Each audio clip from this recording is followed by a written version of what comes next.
If you keep incorporating these exercises into your routine, your shoulders will feel healthier than ever, and also your workouts will be better than ever.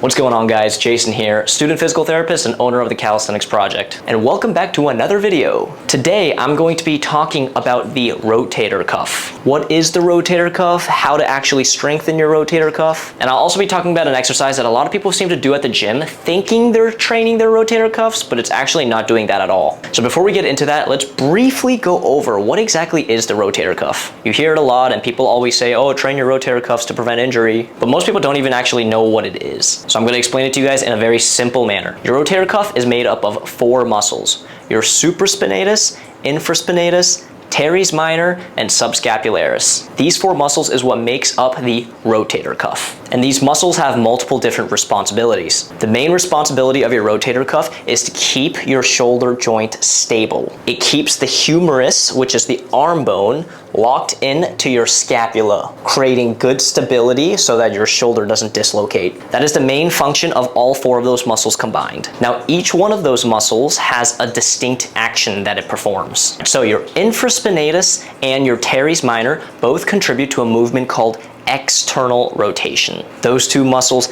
externally rotate your arm like this. Your subscapularis does the opposite motion of internal rotation. So instead of going out like this, it's responsible for bringing it back in just like that. So your subscapularis does the exact opposite as the infraspinatus and the teres minor. Now your supraspinatus abducts the arms just like this. All abduction means is just bringing your arm out and up like that. Now the supraspinatus is only really responsible for about the first 15 to 20 degrees of abduction, so it's kind of a small movement right here, and once you get up here, it's mainly your deltoids that are helping you do this movement, but the supraspinatus is still pretty active during this entire motion. So we went over the 4 functions of the rotator cuff muscles: stabilizes the shoulder joint, external rotation, internal rotation, and shoulder abduction. Now here's a movement I see at the gym all the time, and people think they're working their external rotators, and that is just by holding a dumbbell out right here and going just like that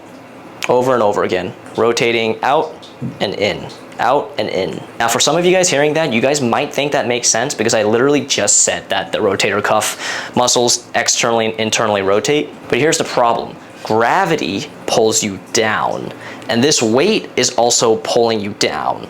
So the entire resistance right now is going downwards, and we're fighting an upwards resistance to keep this dumbbell up. There is no resistance in external or internal rotation like this. Nothing is pushing our arms into internal rotations and vice versa. Nothing is pushing us towards external rotation. So there's absolutely no resistance. All this is really doing is just working our biceps in an isometric manner. Our biceps are the thing that's resisting this weight from dropping down like this. So yeah, this exercise is not really effective for your rotator cuff muscles. It's really not effective at all. It's really a bicep workout. I'm going to teach you guys how to actually train your rotator cuffs. I'll be demoing 2 examples for each exercise, one using a resistance band and one using like a small weight if you don't have access to a resistance band. So the first exercise that I'm going to teach you guys is going to be working on external rotation the correct way. All you're going to do is you're going to grab a resistance band, and during this movement, make sure your elbows are tucked in and attached to your side like this. Some of you guys may benefit from putting like a towel in between your elbow and your ribs so that it incentivizes your arm to stay attached to your side. So what you're going to do is you're going to be grabbing the resistance bands with both your hands, and you are going to drive your hands apart from one another. Now, the band is providing an internal rotation force while we are externally rotating. So we are fighting against the band to go into external rotation. You want to do these reps in a controlled manner, both concentrically and eccentrically, just like that. If you're doing this right, within a few reps, you should already feel a burn deep inside your shoulders. All right, if you don't have a resistance band, no worries at all. Just grab a small object, anywhere from 1 to 5 pounds, and you're also gonna need something to lay down on. So we're not gonna be doing this, what we see a lot of people do, which just trains your bicep. We want to change the direction of the resistance, because doing this, resistance is all going down. So what you're gonna do is you are just going to lay on your side, just like this. Again, keep the elbow attached to your side, grab the dumbbell and you're going to perform an external rotation movement, just like that. If you're doing this properly, you're going to feel this within a few reps. I already feel it, and I've only done like 4 reps right now. And again, we want to control both the upward and downward motion. You can have bonus points if you can hold it right here for about another second or 2 before initiating your second rep. Now, the next exercise that we're going to be doing is going to be working on our internal rotation. So we just did external rotation. Now we got to hit the opposite muscle groups. So again, I'm going to demonstrate with the band first. You want to find something that you can attach your resistance band to. This might be a doorknob or a small pole like this, where you just put the resistance band on it, or you could just tie it to a bar. Now, once you find something to attach it to, what you're going to do is you're going to, again, keep your elbows attached to your side, and you're going to internally rotate just like that, controlling both the concentric and eccentric motion. This one tends to be easier for a lot of people compared to the external rotation.